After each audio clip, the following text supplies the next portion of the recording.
Hey all, Glenn Kirschner here. Please enjoy this video on the Political Voices Network. Let's talk about the big breaking news this morning. So, Fulton County District Attorney Fani Willis's probe of Trump's efforts to overturn the 2020 election results is reportedly no longer just a Georgia affair. Washington Post reporting that Willis's probe of Trump and his allies' post-election activities has expanded to include activities in Washington, D.C. and several other states, which the Post notes is a fresh sign prosecutors may be building a sprawling case under Georgia's racketeering laws, which you've said over and over. In particular, Willis's team has been investigating the fact that Trump's campaign hired two different companies to investigate voter fraud accusations, then buried their results when they came back empty-handed. Given these firms did not work only in Georgia, but in other key swing states that Trump lost, it's forced Willis's office to go beyond state borders for evidence. Wow. So we talked to AG yesterday about the fact that there just keeps being more criming discovered, more people flipping. So in some ways, it feels like justice is not being necessarily delayed, but because they're uncovering more and more, correct?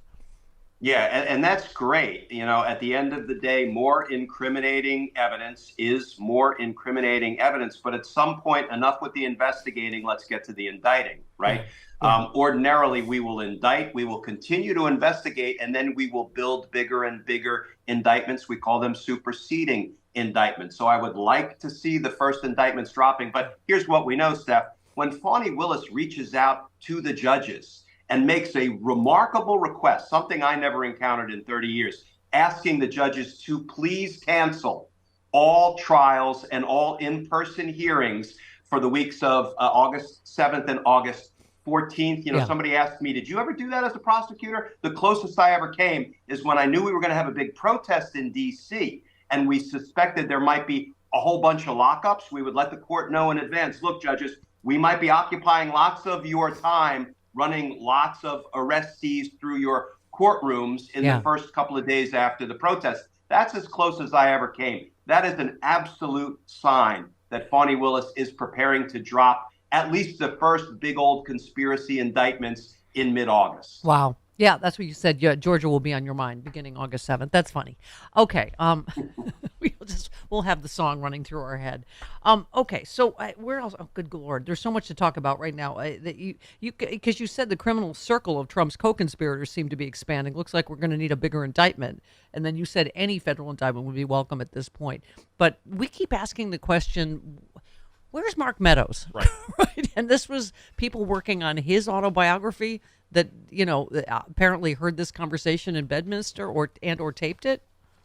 Yeah, Meadows is either already cooperating or he is about to be a marquee defendant in a big old conspiracy indictment, a federal conspiracy indictment, which I predict, Steph, if he's not cooperating already, once you see your name on the wrong side of the V, United States versus Mark Meadows, Donald Trump, and others, that has a way of capturing your attention. And that is when most cooperators come on board, once they see that concretely they are now facing decades in prison.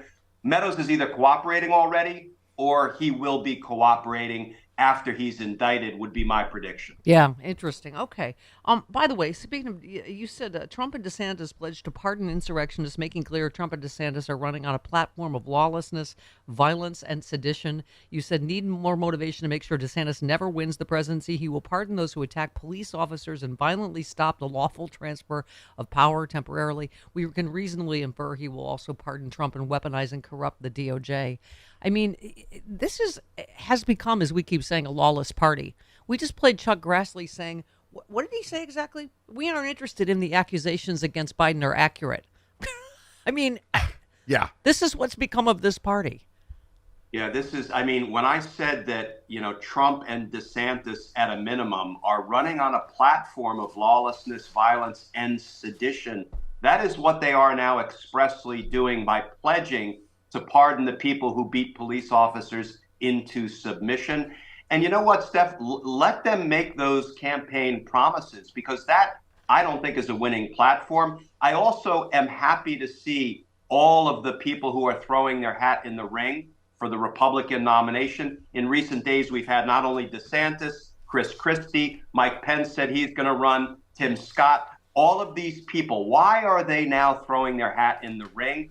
It's because they smell blood in the political water. They can see Donald Trump's political demise because they can see Donald Trump's legal demise. I'm telling you, June is going to be a big month for people who care about the rule of law. Yeah, I mean, all of this that we just played from the, what was it, Sean Hannity town hall? I mean, first of all, it's just the same stuff over and over. Witch hunt, hoax, it's all fake news, blah, blah, blah. I mean, it's just, we how many things do we have on tape already?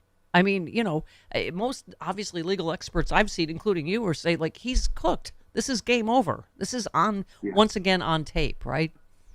He's cooked, and and I think he is cooked like that little meat thermometer has just about popped out. Yeah. And he's gonna be taken down very soon. My frustration, Steph, is this is more smoking gun evidence, no doubt. The recording about him potentially violating our nation's espionage laws.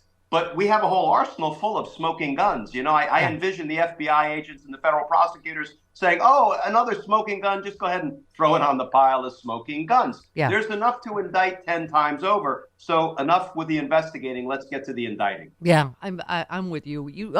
You said AG Garland reportedly rejected Trump's request for a meeting. Right answer. This is Special Counsel Jack Smith's investigation, though there may come a time Trump's lawyers will get to meet with Garland. And as you said, hey, Donald, stand back and stand by. You're about to be indicted up one side and down the other because #justice matters. And I really feel it. I know that, we sometimes get accused of, peddling hope.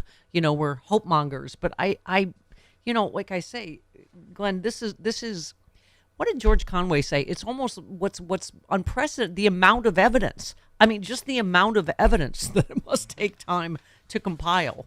Right, against this guy is sort of bewildering. Well, not only that, and the unprecedented nature of what we have lived through for the last 6 years is that there's so much public-facing evidence of crime by one person, and he has not been charged with a single crime. That's the unprecedented nature of what we are contending with.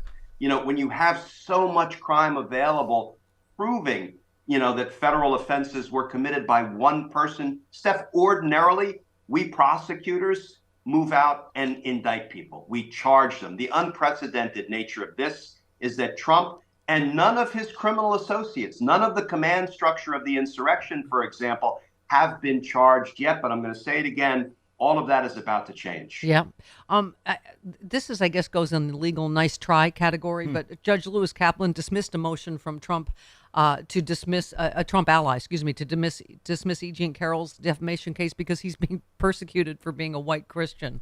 Okay. Oh, God. I mean, we are really in the Hail Mary phase, aren't we, of him isn't he also trying to get the judge removed in the other case? I mean, these are just... And here's what I'm really looking forward to in the E. Jean Carroll case. There was a sort of little notice letter filed with Judge Kaplan by the Department of Justice saying that, Judge, we're going to have to brief up the, quote, substitution issue. Now, that's pretty cryptic, and I know we don't have enough time to unravel it, but remember the first suit that E. Jean Carroll filed against Donald Trump was for statements he made while he was president. That's when Bill Barr swooped in and substituted Donald Trump out of the case and put the Department of Justice in Barr's determination to try to protect Trump and get the case dismissed. Now, DOJ is rethinking the substitution issue. That is a good step forward because it's been a black mark on Merrick Garland's record that he stuck with that Bill Barr decision to try to protect Trump in that litigation. It looks like, better late than never. DOJ might be revisiting that. We're going to know about that soon. And quickly, Glenn, before we go, just so we understand, because that was breaking news, the Fani Willis thing. So this expanding into other states is not going to delay, do you think, her timeline of August? Oh, gosh, I hope not. I don't think it will, because once you're on record asking the judges to stand down for a full 2 weeks, again, that's an unprecedented ask. And that is because we're probably going to see the 20 or more defendants that we suspect will be indicted based on what we learned from the grand jurors on that special grand jury when they were giving interviews, right? Yeah. And she intends to occupy the courts full time, running those dozens of defendants through the courts as soon as those indictments are unsealed. I don't think she will back off on that, even if her probe is expanding into other states. My sense is that that will not derail what she's already promised. Yeah. The courts are coming in August.